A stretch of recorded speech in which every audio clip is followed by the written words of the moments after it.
আমরা আনন্দিত শেখ হাসিনার ফাঁসি হয়েছে, আমরা আনন্দিত। শহীদের আত্মা শান্তি পাবে।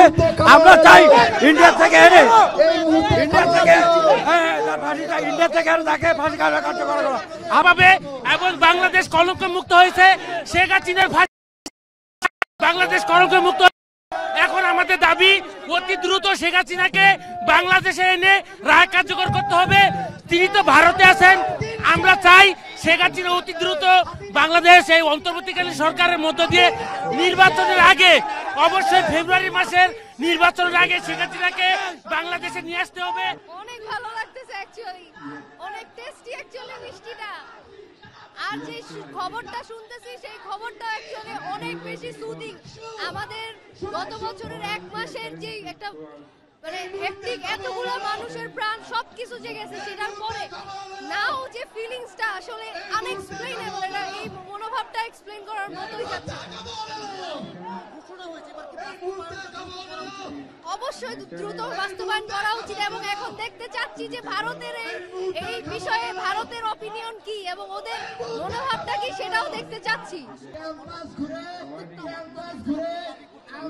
যতগুলো অন্যায়, যতগুলো গুম, হত্যা, খুন, যতগুলো মানুষ গায়েব হয়ে গেছে, যাদের সাথে অন্যায় হয়েছে, প্রত্যেকটা নেতা যারা এই ধরনের অন্যায়ের সাথে যুক্ত, প্রত্যেক আওতায় আনা উচিত।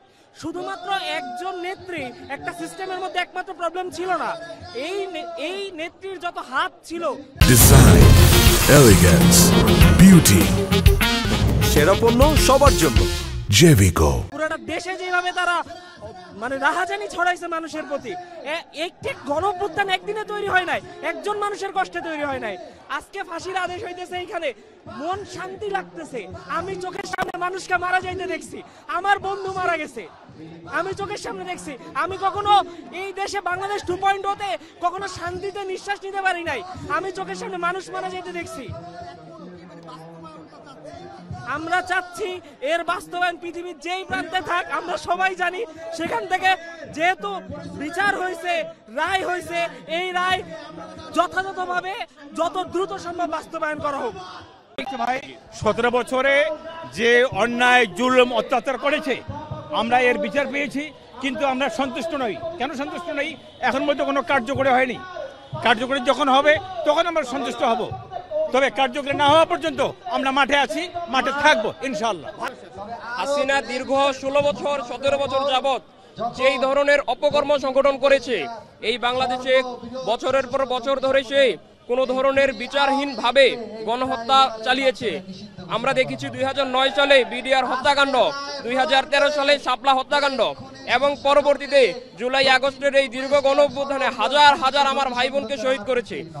এই দীর্ঘ যে পাপের তার সারি, দীর্ঘ যে পাপের পাল্লা, সেই পাল্লার একটি ন্যায় এবং ইনসাফপূর্ণ বিচার এবং সেই রায় আমরা পেয়েছি বলে আমরা মনে করছি। আমরা মনে করি যে তার সেই দিল্লি থেকে আমরা কূটনৈতিক সম্পর্কের মাধ্যমে অথবা বন্দি বিনিময় চুক্তির মাধ্যমে বাংলাদেশে যেভাবে এনে সম্ভব তাকে ফাঁসিতে ঝুলাইতে হবে। অর্থাৎ আজকে যে রায় হয়েছে সেই রায় কার্যকর করতে হবে। তবেই আমরা মনে করি শহীদদের যে আত্মা, শহীদদের যেই সত্তা, তারা সন্তুষ্ট হবে এবং শহীদ পরিবার যারা আছে ওনারাও সন্তুষ্ট হবে বলে তখন আমরা মনে করছি। স্বৈরাচার যেই জেনোসাইড এবং হত্যা চালিয়েছিল ছাত্র জনতার উপরে, সেই কাঙ্ক্ষিত রায় আজকে হয়েছে। আমরা অনেক হ্যাপি এবং আমরা এই রায়তে অনেক খুশি।